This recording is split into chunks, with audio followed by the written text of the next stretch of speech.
नमस्कार बच्चों, आज मैं कक्षा 9 के सामाजिक विज्ञान विषय के पाठ 2 संविधान निर्माण इसके तीसरे भाग को लेकर आपके सामने उपस्थित हूँ। हमें संविधान की जरूरत क्यों है? पिछले भाग में हमने पढ़ा था अफ्रीका के बारे में और अफ्रीका को स्वतंत्रता मिली थी, उसको हमने डिटेल में पढ़ा था। अब उसी का उदाहरण लेते हुए हम ये समझेंगे कि हमें संविधान की जरूरत क्यों है। संविधान क्या है और संविधान क्या करता है और हमें संविधान की आवश्यकता क्यों है, इसको हम दक्षिण अफ्रीका के उदाहरण से समझते हैं।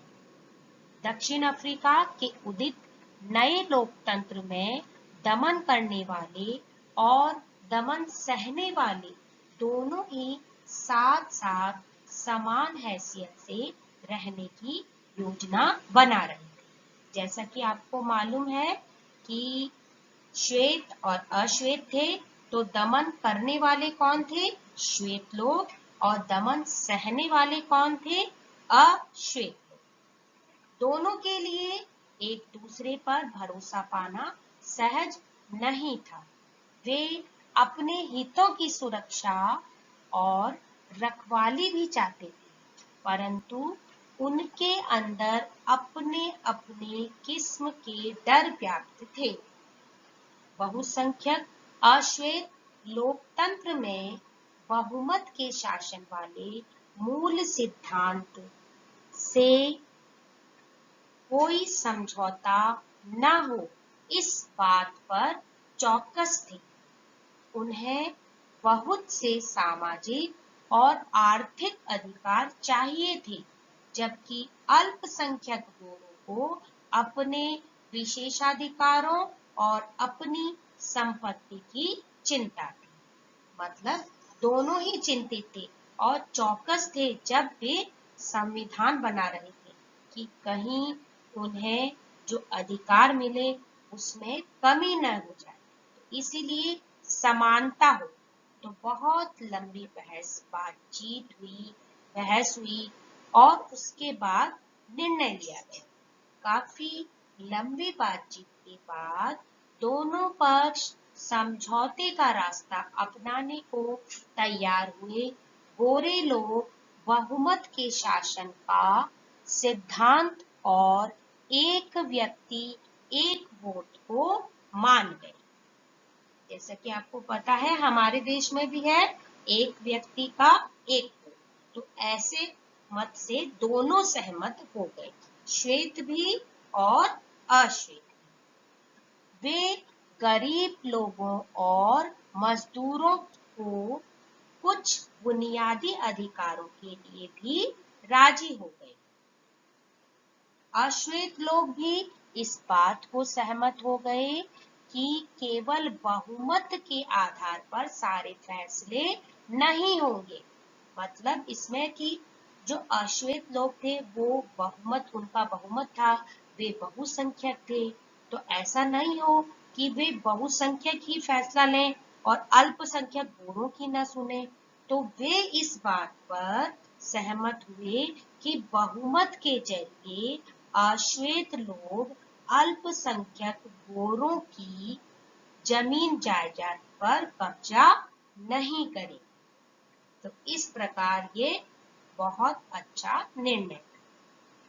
यह समझौता आसान नहीं था और इस समझौते को लागू करना भी बहुत ज्यादा कठिन था। इसे लागू करने के लिए पहली जरूरत थी कि वे एक दूसरे पर भरोसा करें, और यदि वे एक दूसरे पर भरोसा भी कर लें तो क्या गारंटी है कि भविष्य में इसे तोड़ा नहीं जाएगा। ये है इसकी है की मात्रा एक कम है, तो ध्यान देंगे। तो इसके लिए ये जरूरी था कि चलो कमिटमेंट हो गया, और फिर लेकिन इसकी क्या गारंटी है कि भाई वे भविष्य में अपने जो इन्होंने वादा किया है उस पर बरकरार रहेंगे, मतलब उसको मान ही लेंगे कि भाई हाँ भाई हमने ये वादा किया था आगे हम ऐसा ही करें।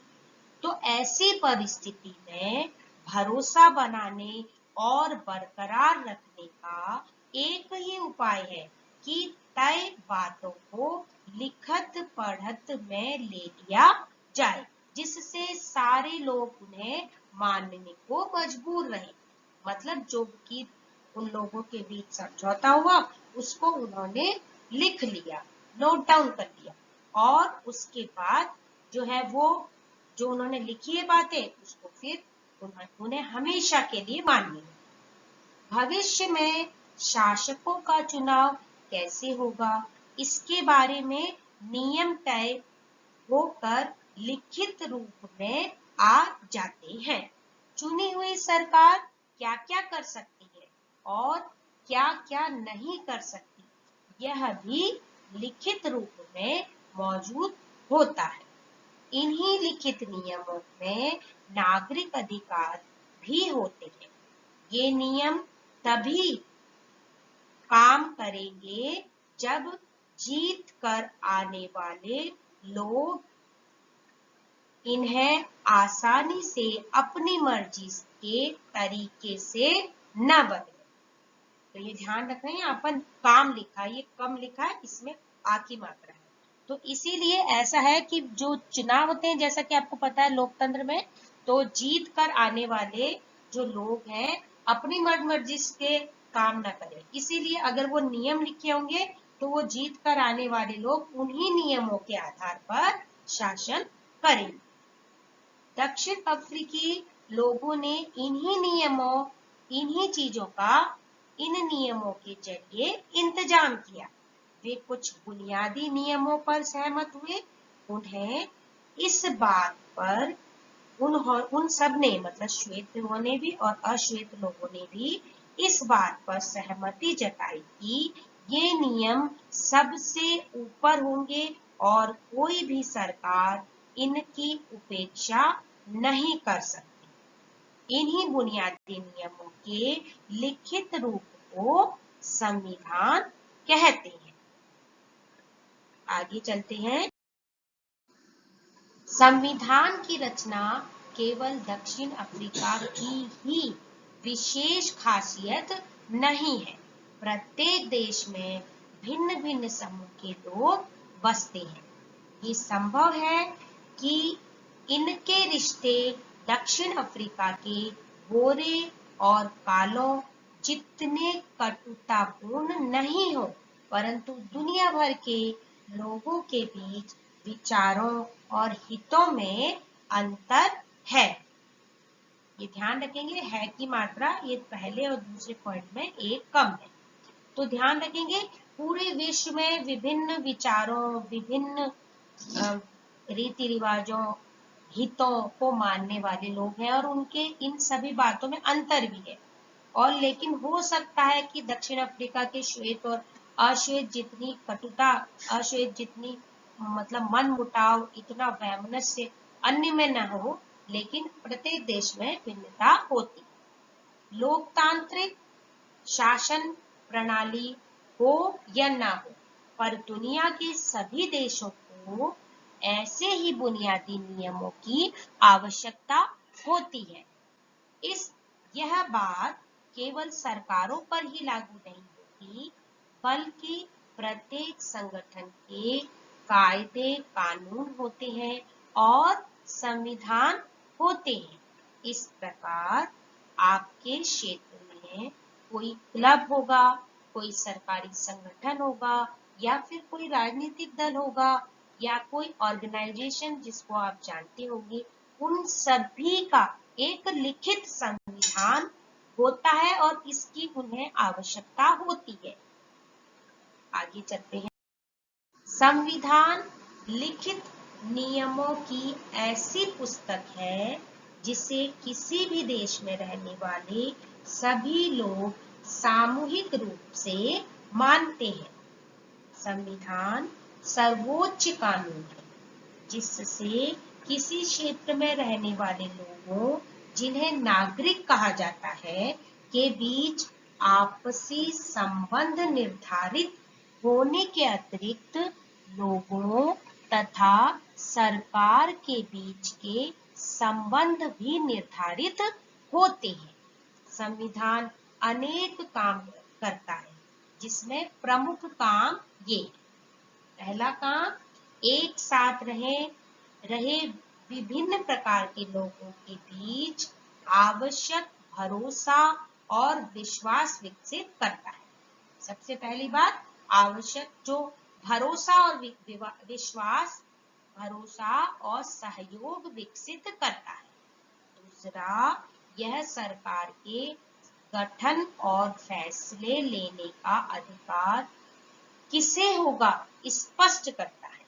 तीसरा, यह सरकार के अधिकारों की सीमा निर्धारित करता है और हमें बताता है कि नागरिकों के क्या अधिकार हैं। और चौथा, यह अच्छे समाज के गठन के लिए लोगों की आशंकाओं को भी व्यक्त करता है। तो एक बार फिर से देख लेंगे कि संविधान का जो प्रमुख ये 4 कार्य हैं। पहला, भरोसा और सहयोग विकसित करता है। दूसरा, फैसले लेने का अधिकार किसे होगा यह स्पष्ट करता है। तीसरा, अधिकारों की सीमा निर्धारित करता है। और चौथा, लोगों की आशंकाओं को भी व्यक्त करता है। इस प्रकार संविधान जो है वो कानूनों का लिखित दस्तावेज है, ऐसा हम कह सकते हैं, जिसके अनुसार सरकार चलती है। यह आवश्यक नहीं कि जिन देशों में संविधान है वे सभी लोकतांत्रिक शासन वाले हों, परंतु जिन देशों में लोकतांत्रिक शासन है वहां संविधान का होना आवश्यक है। क्लियर हो गया? ये वाला प्रश्न आता है कि क्या कई बार 1 नंबर में कि क्या जिन देशों में लोकतांत्रिक शासन है वहां संविधान होता है, तो जी वहां संविधान होता है, लेकिन यह आवश्यक नहीं कि जिन देशों में संविधान है वहां लोकतंत्र होगा ही। ब्रिटेन के खिलाफ स्वतंत्रता की लड़ाई के पश्चात अमेरिकी लोगों ने अपना संविधान बनाया था।